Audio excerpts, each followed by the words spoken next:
Ნაჭრელი ჰოლანდიელი ჟურნალისტი დახმარება საკუთარი ოპერატორის გადასარჩენად აღარ ითხოვს. ახლა მხოლოდ ის უნდა მეგობარი და კოლეგა საბარგულიდან საკაცეზე გადააწვინოს და პროჟექტურამდე მიიყვანოს.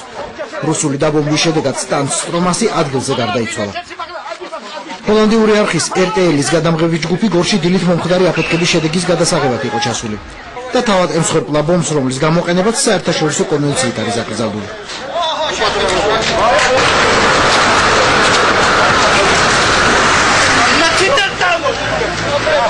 აფეთქებას ქალაქის ცენტრში მოყვა ტელიანზის დაბომბვაც, რომელსაც სავარაუდოდ უმართავი რაკეტები დაუშინეს.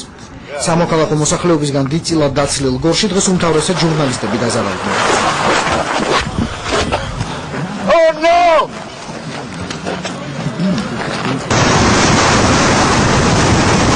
ოპერატორ დავით ხელეცაშვილის ადგილი მანქანის სალონში აღარ დარჩა. იქ ბერძნული ტელეკომპანიის მძღოლი დავით ცირეკიძე იწვა. გორიდან თბილისამდე გზაზე მანქანა ორჯერ დაჩერდა, რათა მისთვის სისხლი მოედა. სად არის დაჭრილი, მხარში? უკან არის, უკან ზურგში. არ ვიცი, ახლა ვიღაცა.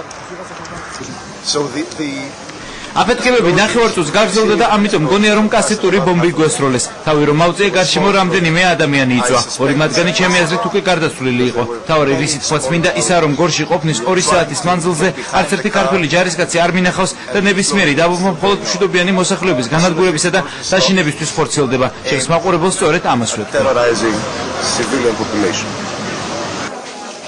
დავით ცირეკიძეს სასწრაფო ოპერაცია ღუდუშაურის კლინიკაში გაუკეთეს.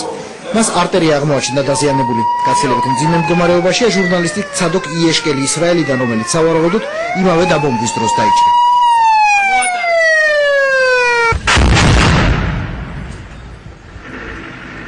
როიტერის გადამღები ჯგუფს სხვა კოლეგებზე მეტად გაუმართლა. იმით რომ მოვლენათა ეპიცენტრიდან უფრო შორს იმყოფებოდა. იმით რომ აფეთქების მომენტში კამერა ჩართული ჰქონდა და იმითაც რომ დაჯავშნული მანქანით მგზავრობდა.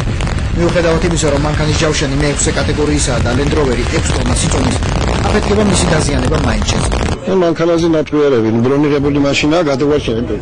პირდაპირ იქ არის მინაში მოხვედრილი აქ. საცამძღოლი იყო. ჰოლანდიელი ბერძენი და ებრაელი ჟურნალისტები რუსეთთან ომის პირველი მსხვერპლნი არ არიან. საბრძოლო მოქმედებათა დაწყების მესამე დღეს ორი ქართველი ჟურნალისტი, გოგა ჩიხლაძე და საშა კლიმჩუკი, მხოლოდ მათი მოქალაქეობის გამო დახვდეს.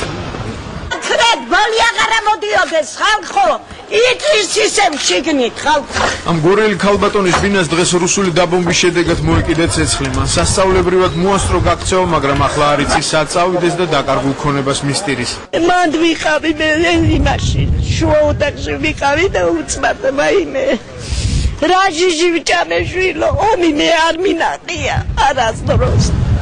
ქალაქის ცენტრის გარშემო მდგარ დანგრეული კორპუსების გარეთ აფეთქების ტალღით გადმოგდებული საყოფაცხოვრებო ნივთები და ნაღმების ნამსხვრევები ყრია. განუწყვეტელი ავიაიერიშების გამო გორი ფაქტობრივად დაცლილია. ეს უზარმაზარი ჭურვის ნარჩენები გორის ცენტრში, საბავშვო ბაღის ტერიტორიაზე გდია. აქ გვერდზე კიდე თუ ხედავთ ორი კორპუსია დაზიანებული და ერთ ახლაც კი ასდის კვამლი.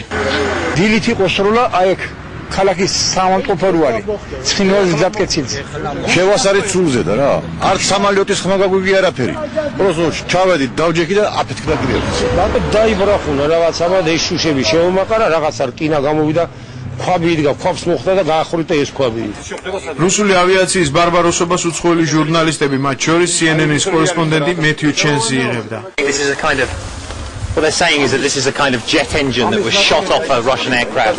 კომბინატის დასახლება კი ფაქტობრივად მიწასთანაა გასწორებული. ბომბები აქაც საბავშვო ბაღის ტერიტორიაზე და მის გარშემოა ჩამოგდებული. ამის გოგონო ჩვენ ამოვიყვანეთ თავზე აქ ტრამვები. ღუდუშაურზე წერს. ეს კი შერმან კეკიშვილია უკვე 3 დღე საკუთარი სახლის ნანგრევებთან ცხოვრობს, რომელშიც მისი ოჯახია ჩაყოლილი. დაბომბების გამო მათი ცხედრების ამოღება დღესაც ვერ ხერხდება. იქ ჩართული ნეგრები, ამის უმცროსი ბიჭი, მე რა ბიცხოში გიყო. შედარებით უნებელი სტალინის სახლ-მუზეუმი დარჩა, იქ მხოლოდ ფანჯრის 2 შუშა ჩაიმსხვრა. გორში დღესდღეობით ჰუმანიტარული კრიზისია. იქ მცხოვრებთ მედიკამენტები და სურსათი ჭირდებათ. უსახლკარო დარჩენილებს კი დროებითი თავშესაფარი. ეს აფეთქებისგან დარჩენილი ღრმულია, რომელიც გორის ცენტრში 1 საათის წინ მოხდა. კი იოსებ სტალინის ძეგლი ალბათ დიდი ბელადი ვერასდროს ვერ იფიქრებდა, რომ მის მშობლიურ ქალაქს რუსული თვითმფრინავები დაბომბავდნენ.